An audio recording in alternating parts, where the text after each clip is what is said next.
Hello, I'm your host Jim McClean. Welcome back to another episode of the Banterflix Movie Review Show here on NvTv.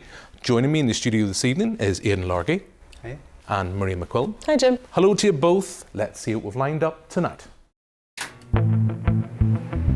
We'll be reviewing Killers of the Flower Moon, the latest film from director Martin Scorsese. I'll be chatting with director Sav Rodgers about Chasing Amy.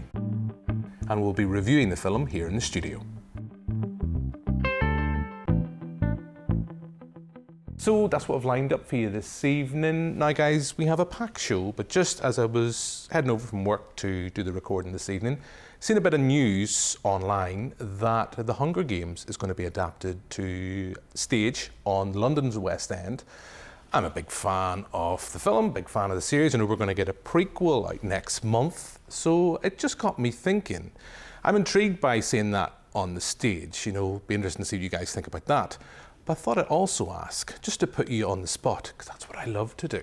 I thought I'd ask, and I'll come to you first, Aidan, what would be the beloved movie classic that you love? And I know there's a lot of movies that you love, Aidan, but what would be one in particular you'd love to see adapted and brought to the stage? Before Sunrise or Night of the Living Dead. Okay, those are intriguing ones, because Night of the Living Dead I think might have been, but I could be wrong. That's why I threw it into. I could be wrong, and we'll allow you to, but Maria, I'm going to put you on the spot. I heard you cursing me just before we started to record. What would you love to see? Like for me, throwing one out there, I'd be interested to see how they'd work at something like Eternal Sunshine of the Spotless Mind. If there's any budding playwrights out there, I have copyright on that suggestion. But what about you? What would you love to see on the stage? I think for me, I'd love to see Crimson Peak, Guillermo del Toro's film. It's so dramatic, it's very gothic. I think it'd be a great play. Those are interesting choices. So that's just something to kind of get the ball rolling this evening. I know we're going to be talking about Killers of the Flower Moon, and I know there's an event, Aidan, that will be intriguing you both in Derry, Londonderry, and here in Belfast, QFT. They're going to be hosting a special screening of Raging Bull, another great Martin Scorsese classic, but more importantly, they're going to have his regular editor, Thelma Schoonmaker. She's going to be here in the country answering questions, talking about working with the maestro. Let's just call Marty that. So, you excited about this, Aidan? I can't wait. I've literally sabotaged work stuff just so I can go, and I just think she's incredible. Her work's amazing.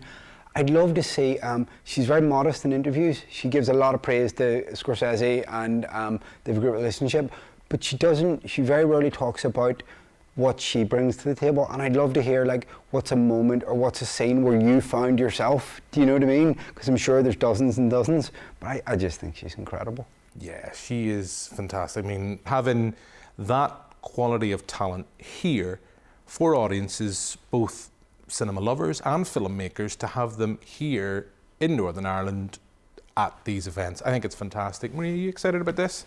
Well, I mean, she's an amazing editor. One of my favourite films is Shutter Island, and the editing on that film is insane because there's so many little tiny details that are blink and miss it, Yeah, I mean, it's amazing how many incredible talents that get to come that come over and talk, and it's inspiring for people here who are coming up or who are in the industry to get to hear somebody who is a great working with greats. Yeah, it's taken part as part of the Powell and Pressburger season, so I think it's fantastic. It's a great BFI season. Check it out. I think the tickets go on sale at the start of November, so whenever you're watching this, it may be on sale. You may have got your tickets or not, but I know I would love to ask her, because I know we're going to be talking about Killers of the Flower Moon.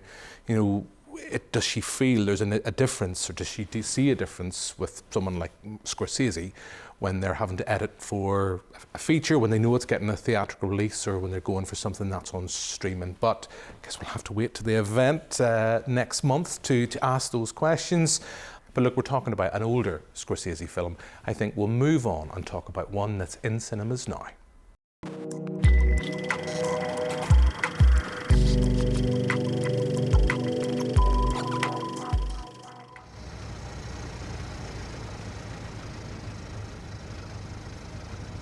He told me you was going with Matt Williams for a time.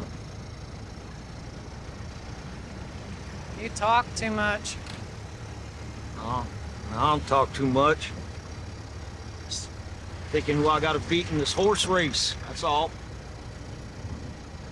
I didn't realize this was a race. I don't care for watching horses. Well, I'm a different kind of horse. Onkashi. Shomikasi sheko shiajimi. What was that? Shomikasi. That's how you are. I don't know what you said, but it must have been Indian for handsome devil. So that's a look at Killers of the Flower Moon. It's out in cinemas now. This is an interesting one. As I said, it's out in cinemas, but this is going to find its home on Apple TV, much like Scorsese's last film, The Irishman, which got both a theatrical and streaming release. That was with Netflix. This is with Apple TV. So here we have Scorsese. He's back. He's reteaming once again with De Niro, DiCaprio. We have Lily Gladstone this time in a film that deals with early years of the FBI and a series of murders within the Osage Nation. So, Aidan, start with you. We already know from early on, you are a Scorsese fan. So I'm going to imagine that 3.5-hour runtime was no problem for you. It breezed on through. So what's your thoughts on the latest film by Martin Scorsese? I felt it was really, really gripping, and I thought he was taking his time to do justice to how big that story was, because that's about, you know, a whole group of people being complicit in a murder. It's not one person, it's not two, it's a whole town, it's a whole city, and you're watching the eradication, like the genocide of a whole people. And, you know, maybe it's fair to not tell that story in an hour and a half, you know? And I thought the performances were fantastic. It looks incredible, because in the trailers I was a bit like, oh, you know, just visually but on the cinema screen it just looked incredible. Yeah, I thought it was fantastic on the big screen. I really enjoyed it. Now, you said that 3.5-hour runtime breeze through. Compared to films like The Irishman or even The Wolf of Wall Street, which are both pretty long Scorsese movies, they breeze through. This felt purposely slow, and I think it's for all the reasons that you've alluded to, in the fact that it is taking its time. Lily Gladstone is great, and I mean, just like in The Irishman, where we have Stephen Graham popping up and out acting De Niro and Pacino in a couple of sequences, Lily Gladstone steals the scenes steals a lot of the scenes in this film in a very understated way, and she's got DiCaprio doing this Marlon Brando kind of performance. But as much as I love her, I adored Robert De Niro in this, because it's not typical go-to Robert De Niro. He is playing someone, the king. He likes to be referred to as the king, who's much more insidious and horrible and nasty in what he does, but it's kind of a Donald Trump-esque performance in the sense that he believes in his own righteousness. He believes that he's right. And I think De Niro maybe, could be speaking wrongly here, maybe 10, 15 years ago, I think would have played that role much differently. And I think it's like with that, I think here we have a film by Scorsese, he's now what, 83? It feels like a film that's, I don't want to say it, much more mature. When you consider even some of the films he's done of late, as I've already mentioned, The Irishman and Wolf of Wall Street, that don't feel like a film made by an older filmmaker. I loved it. I do have reservations about the runtime. I'm going to come back, but I've rambled. Maria, where are you going to wait? I really, really enjoyed it. It's the first Scorsese film I've ever seen in a cinema. All of the other ones I've either watched at home or, like, you know, watched on a plane, unfortunately, sort of thing. But I really, really enjoyed it. It was the one that, out of all of them that I have watched, I was the most interested in, like, by the synopsis that I saw. And I would agree with about the runtime. At about 2.5 hours in, I was like, I'm feeling sitting here. But like, it wasn't the worst thing in the world. Like, I was still completely gripped by what was going on screen. And it was for me, the third act, which was the slowest, was the most interesting, because I was genuinely unsure as to what was going to happen. Because like, from the very beginning, you have it going in, you know a certain amount, but you don't know a lot. And the film does, I think, a really good job in kind of getting you to understand just exactly what the community was like that they were living in, you know. And just how like whenever you see, not giving too much away, whenever you see just exactly how dark the underbelly is of everything, like how insidious the whole setup is, it's incredible. Like you really, yeah, it's horrifying. Yeah, it is nasty at times, and there is moments, you know, it's standard Scorsese stuff. I will throw out, I think the score's fantastic again, but I do wonder, would a different filmmaker maybe have framed this from Lily Gladstone's character's point of view? Because the framing of DiCaprio's character, it does feel much more like you're in a familiar setting with a Scorsese film. We've seen this point of view and this type of character before. Is that something you would agree with, disagree with, Aidan? I think you could totally tell it from her point of view. You could tell The Irishman from De Niro's daughter's point of view.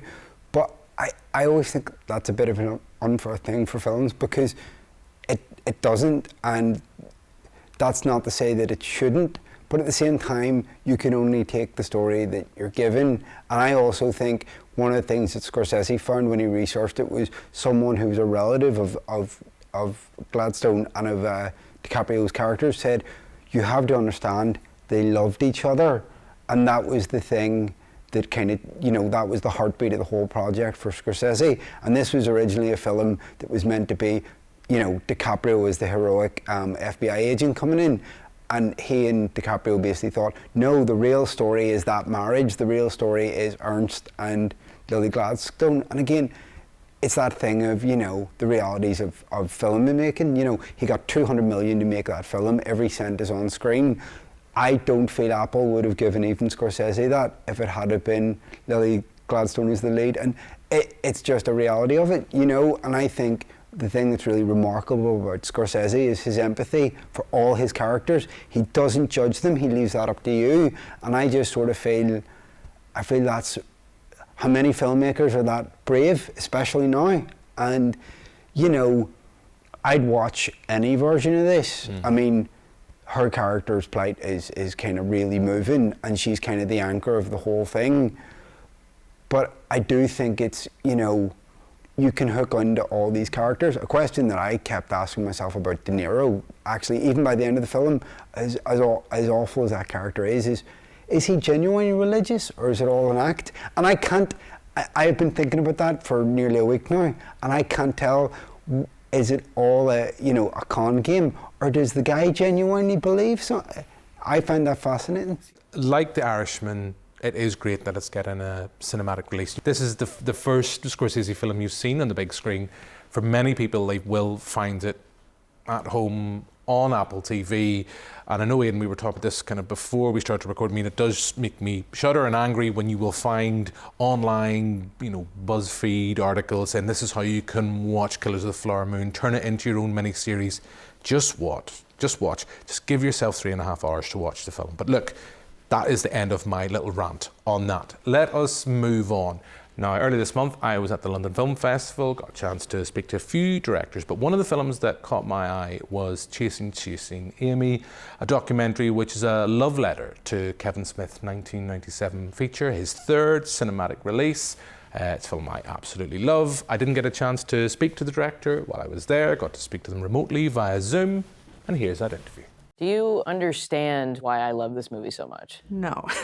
For Sav Rodgers, a queer kid growing up in Kansas, role models came from an unexpected source. When I was 12, I had a movie where the gay and lesbian characters were good and funny and out. They were able to live as their authentic selves. Chasing Amy. Chasing Amy. Chasing Amy. The third film from director Kevin Smith. It's about a guy who falls in love with a lesbian. But Sav's about to find out.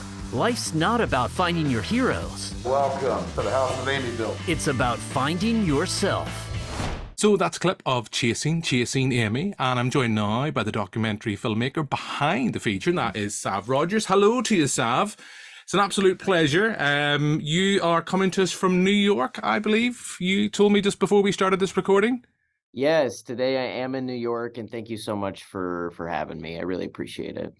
I watched the documentary before the interview, and one of the things when I seen it in the London Film Festival's programme, it intrigued me because, as I've said, I am a fan of Kevin Smith. Can I go back, but just your early experiences of your relationship with Chasing Amy, your memories of watching it from the first time, and why it had such a big impact on you? Chasing Amy, I saw for the first time as a 12-year-old living in suburban Kansas. And for anybody who's never been to Kansas, it is smack dab in the middle of the country, the most landlocked state. And when I was growing up there, I didn't think anything interesting was happening around there. And for context, I still don't know if anything was happening there when I was growing up. But Chasing Amy was something totally different than anything I was used to seeing. It was deep, it was emotional, it was, speaking to me in these ways that nothing else I was watching at the time really was.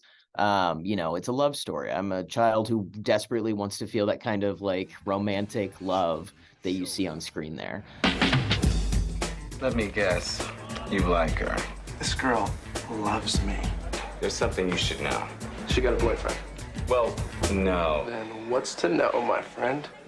And this girl's got a secret that's going to drive him crazy. But then as, I'm starting to have more problems in school, it becomes a lifeline for me as a queer kid, because this is a movie that, in my opinion, depicted queer people as, whole characters. It was important to me. So I saw myself in the Holden character, for all of his flaws and his romanticism. And I also saw myself in a lot of the other characters you see on screen, in the way that Alyssa Jones's character describes her fluidity of her sexual orientation. That's, how I came to identify with my own. And so it was that representation I didn't know I needed. And so, I think we hear the phrase representation matters a lot, to the point where it becomes like a platitude, but it's true, right?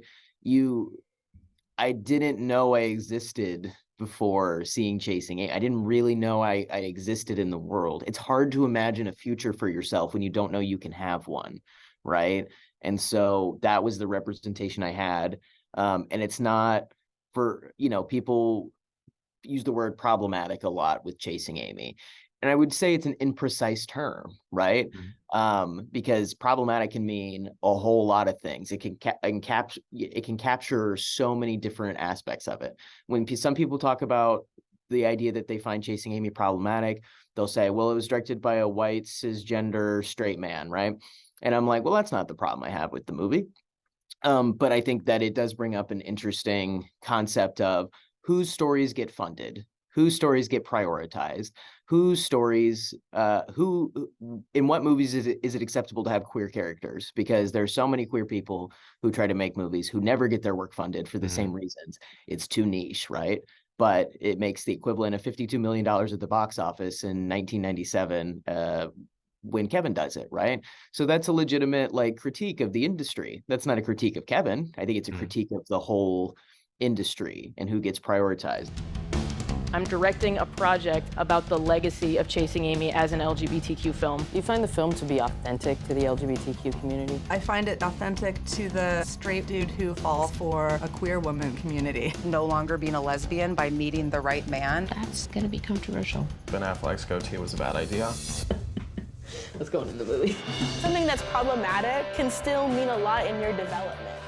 Speaking to Kevin Smith, putting yourself out there to talk to someone, and I guess filmmakers, of course, they want to hear that you love my movie, you love it. But what's been that relationship like with him to kind of open yourself up and kind of say, this is what I love this film. Yeah, this is what it means to me. By the way, I'm making a documentary about it. So what's been that relationship like, I suppose, specifically with Kevin? So my relationship with Kevin really started when the TED Talk came out. The day the TED Talk was released, enough people had sent it to him on Twitter that he responded to it within an hour of it being online. Shared this effusive praise, was so kind, and said, hey, you're making a documentary about Chasing Amy. I know some people if you need anything. So I went on IMDb Pro and I called his agents and I said, hi, this is weird. Your client, Kevin Smith, agreed to be in my documentary through Twitter. I can send you the screenshots through email if you need them. I don't know how to get in touch with him, so I'm not a stalker, but right. I've got the DMs to prove it. Yeah. Right. And so then I waited until the next day to do that. So I call about 9 a.m. That day, an hour later, he DMs me on Twitter and he's like, hey, this is my number, send me a text, right? And I text him, he immediately calls me. It's a 20-minute phone conversation. He said, I knew you were legit when you called my reps. And from the outset of our relationship, I really primed him with like hey, Kevin, like there are going to be people in this movie who don't agree with my perspective on chasing Amy, and it's nuanced and you know, it's going to be complicated. And he said, okay, you know, it'd be really boring if it was just a puff piece. Right. And I said, great. So I think there was an understanding from the beginning that he knew I was going to explore the controversy of it, because I also acknowledged it in the TED Talk.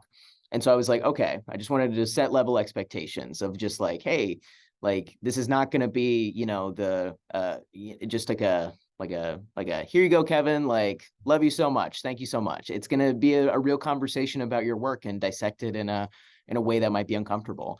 And he was game from the outset, and I was thankful for that, to have that reasonable expectation setting with him. You were so supportive, and I was so alone in the world.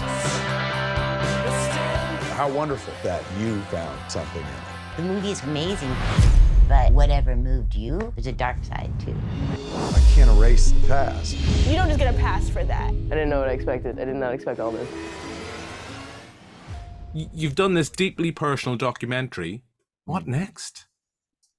What next is always the question. I think what I'm really excited for, beyond supporting Chasing Amy and in its subsequent screenings as we're going out for distribution and we're going to film festivals and all of these things, I'm excited for the opportunity to, you know, really just tell more stories. This has opened the door in a magnificent way.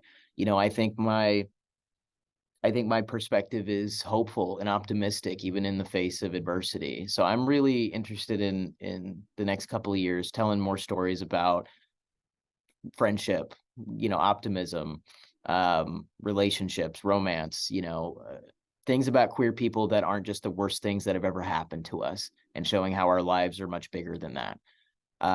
I think there's a world of possibility in front of me, and I'm really excited to just keep making movies with my friends. That's what I really like to do.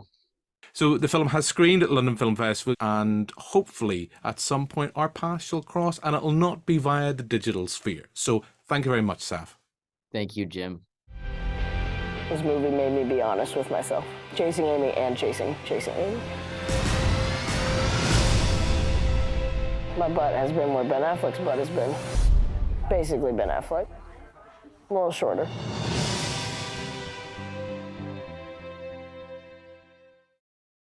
So that's my interview with Sav Rodgers about Chasing Amy. As I say, I always feel wrong. I feel like I'm stuck on repeat when I say that, but this is his documentary that is as much about him as a filmmaker and his journey as a transgender man. He talks about that briefly in the interview that you've just seen. I'm going to start with you, Aidan. A lot of the setup's been done by the interview. I thought of you for our first film, and then I thought of you for the second film. So that's why we have you on this week. What did you think? I mean, I loved it as a documentary, and also Chasing Amy's in my top 5. I think that speech that where he expresses his love for her is still to this day the best speech in any film ever. I like, if I ever, that's my Mount Everest. If I ever read anything that good, I'm done. But it's a beautiful film, and actually it is a love letter, and it's the best kind of love letter, because it's not just an expression of love. It also accepts the film for what it is and sees it really clearly. And you know, also the personal journey I found really moving and really educational, and does what the best documentaries do, in that like it gives you a snapshot of a life and makes you understand that and feel it and kind of expand your world a little more. And again, if it had just been an hour on how great Chasing Amy was, I'd have loved that. But it's something so much deeper and richer and more interesting than that. And I found it really, really moving. And as you say, it looks at something, warts and all. It doesn't just put up and say, this is the absolutely fantastic film. This is the reasons why I love it. It gives us other talking heads, members of the LGBTQ+ community are interviewed within the documentary, and they're able to get across their views, both positive and negative. And I know from watching it, even, and from speaking to the director, that through that process, some of those people that came in and from listening to him slightly changed their attitudes. We do see that within the film. But Maria, what about you? I mean, I don't know, are you a fan of Chasing Amy? And what did you think of this documentary? I'd actually never seen Chasing Amy. I don't think I've actually seen any of Kevin Smith's films, so I was going into like with the perception of I'd only ever heard of Chasing Amy as like the butt of a joke, essentially, where it was like amazing, a film that takes a lesbian experience and makes it heterosexual, you know. So watching that, it gave me a different understanding of the film. But really, it was like an incredibly touching love story between Sav, his wife later, and like the relationship he builds with Kevin Smith. But also, like, it really, in the third act, got incredible bite whenever the female lead of the film was interviewed. Like, I was genuinely I was really impressed with the turn the documentary took. Aidan, I want to come back to you as the filmmaker amongst the three of us here. I mean, Maria, I don't know, maybe you've made a film. I know I certainly haven't.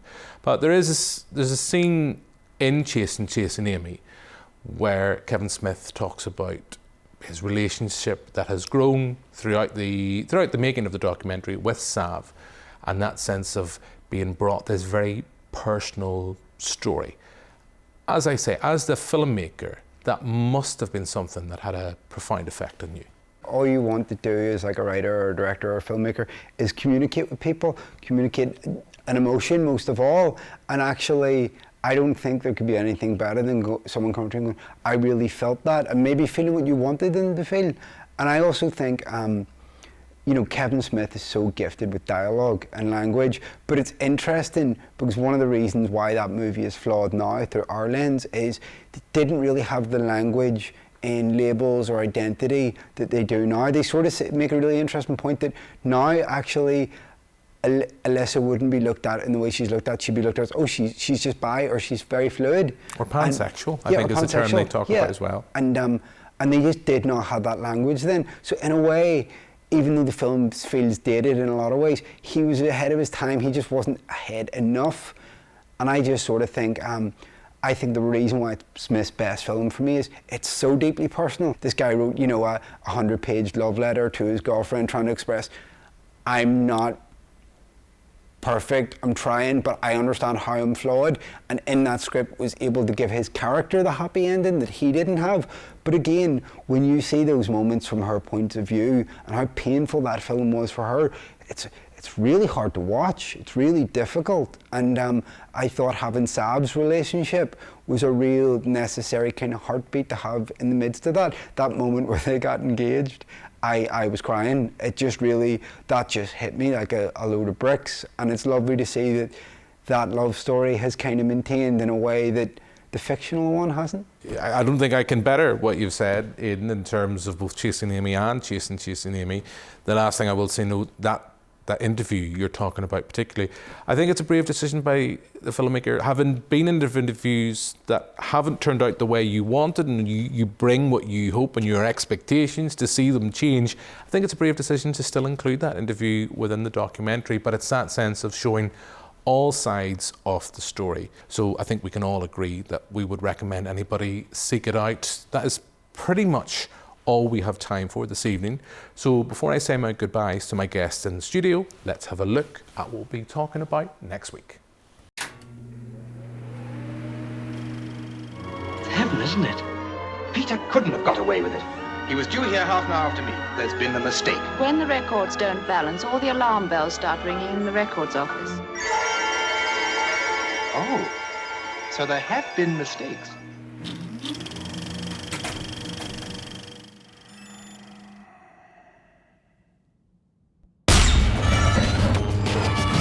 Stick to your plan. Trust no one. Stick to the plan. So that's the movies we'll be talking about in next week's show. Be sure to tune in then. But for now, all that's left for me to do now is thank my two guests in the studio. Thank you very much, Aidan. Thank you. Thank you very much, Maria. Thanks, Jim. We're going to sit now and probably talk for the next few hours about Killers of the Flower Moon. But that's for us here in the studio. Thank you very much. We will be back next week. But for now, until then, goodbye.